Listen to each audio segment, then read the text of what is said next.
Uffa nonna, non riesco a chiamare il papà.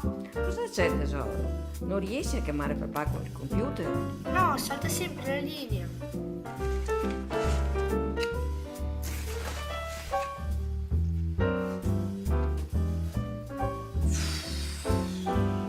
A che ora arriva papà? Non lo so, volevo chiamarlo per sapere quando arriva. Luca, chiamerai dopo il papà. Vieni a dare la mano alla nonna, per favore. Ok, arrivo. Grazie. Ti ricordi come si fanno gli gnocchi? Sì, sì.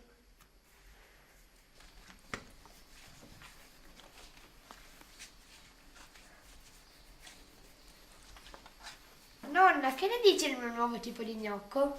Bello, bellissimo. Mamma mia, sei stato veramente bravo, amore. Grazie. Prego, amori. Pronto? Pronto? Ma no! Porta pazienza, Luca.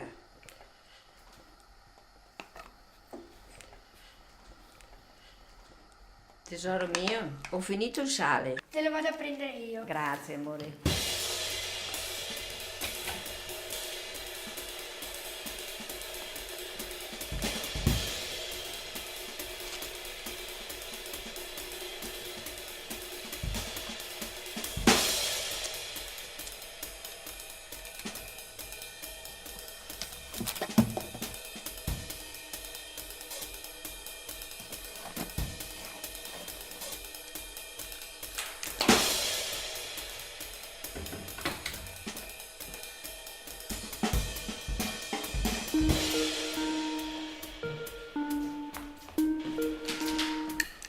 Ciao papà, finalmente! Come stai? A che ora parti? A che ora arrivi? Ciao campione!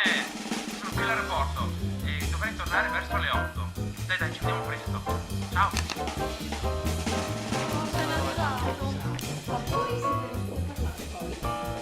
Sì, oggi siamo messi in contatto dall'aeroporto via telefono, fantastico. Eccoci qua.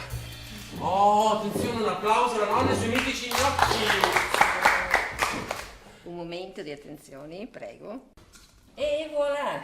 Ma cos'è? Prendila, papi.